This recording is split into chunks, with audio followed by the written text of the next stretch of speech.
Mungkin beberapa dari kalian sudah tahu kalau ini menjadi mesin sepeda motor paling menakutkan yang pernah diproduksi, karena mesin ini berasal dari Hayabusa yang dikenal sebagai motor paling cepat sepanjang masa. Dan menariknya, motor ini harganya tidak terlalu mahal ketika awal peluncurannya, dan jika kalian memiliki motor ini, kalian memiliki motor dengan harga yang tidak overpriced tapi bisa ngebut sampai 300 km per jam lebih. Jadi pada awal tahun 2000-an, produsen sepeda motor berlomba-lomba untuk membuat sepeda motor tercepat. Dan pada saat itu, Honda sudah mempunyai Blackbird. Lalu Suzuki juga nggak mau kalah karena dia sudah punya motor Hayabusa. Kalau dalam bahasa Jepang itu artinya Falcon Peregrine. Mengapa Falcon Peregrine? Yaitu karena Falcon Peregrine memangsa burung Blackbird. Banyak filosofinya kalau untuk penamaan di Jepang. Kemudian Hayabusa bukan cuma karena unggul di segi kecepatan, tapi Hayabusa juga mempunyai desain dan fitur yang menarik di zaman itu.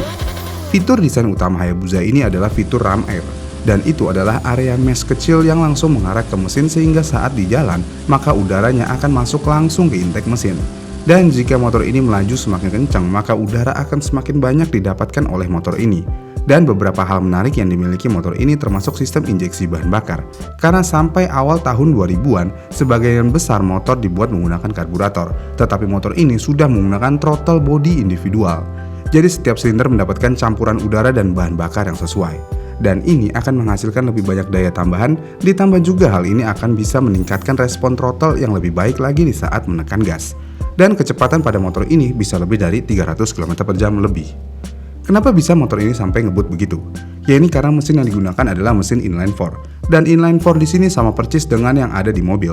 Hanya saja mesin yang digunakan Hayabusa lebih kecil aja dari punya mobil dan beberapa komponen sedikit berbeda juga pastinya. Misalnya silinder di motor biasanya akan lebih cepat panas daripada yang ada di mobil. Kemudian di mesin motor inline 4 biasanya ada plat kecil yang mencegah minyak bocor ke dalam head. Dan juga mesin inline 4 motor juga disuplai dengan tekanan minyak yang disemprotkan ke atas camshaft. Dan camshaft ini berfungsi untuk membuka dan menutup katup di sisi intake. Jadi kalau mencopotnya harus memasangnya kembali di sisi intake. Kemudian krek as di mesin ini terhubung ke RS yang satu sisinya memiliki flywheel. Dan mesin sepeda motor ini juga mempunyai prinsip yang sama tetapi ada beberapa perbedaan. Karena di bagian flywheel akan terhubung ke water pump dan juga terhubung ke bagian transmisi kopling. Dan di sisi itu mesin Hayabusa memiliki magneto. Lalu magneto ini adalah magnet yang memiliki pak koil di dalamnya. Dan ketika magnet berputar di sekitar koil, maka itu akan menciptakan sebuah arus listrik yang mengalir ke regulator tegangan dan nantinya akan didistribusikan ke komponen listrik motor dan juga itu akan menciptakan percikan api. Jadi semua itu ada dalam satu perakitan. Di sini, mesin ini juga memiliki gigi yang berinteraksi dengan transmisi. Kenapa? Ya karena transmisi ini benar-benar menempel langsung ke krek as dan cara kerjanya mirip dengan cara kerja kopling mobil. Kemudian mesin ini juga memiliki plat kopling yang memaksa untuk bertentangan dengan flywheel dan menghubungkan mesinnya dengan transmisi.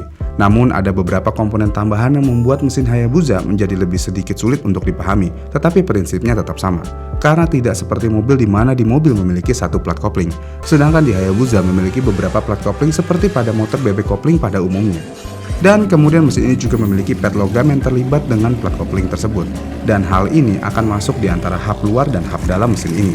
Jadi hub ini akan berputar bebas dengan transmisi dan ini juga akan langsung terhubung ke crankshaft. Namun walaupun terhubung, hanya cakram logam yang bisa bergerak di sini. Pertanyaannya, komponen apa yang menghubungkan semua ini?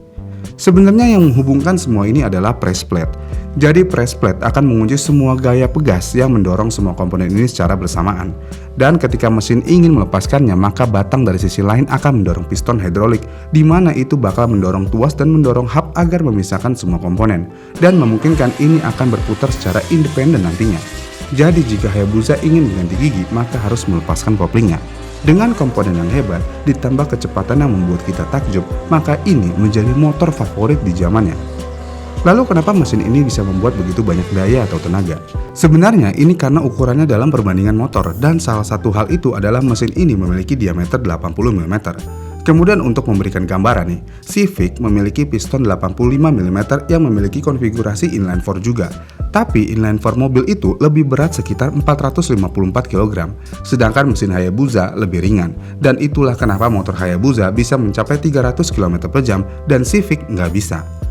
Selain itu, silinder Hayabusa ini seperti langkah yang terbuat dari beberapa bagian. Jadi walaupun sama-sama inline 4, dalamannya hampir lebih dari 50% berbeda daripada ada yang di mobil. Dan itulah kenapa motor dengan mesin segini aja bisa melaju dengan kecepatan 300 km per jam lebih.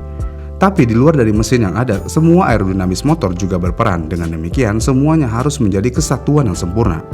Bagaimana nih menurut kalian? Jika kalian punya pendapat lain, kalian bisa komen di kolom komentar di bawah ya. Dan jika kalian suka dengan video ini, kalian bisa like dan subscribe channel ini. Dan sampai jumpa di video selanjutnya.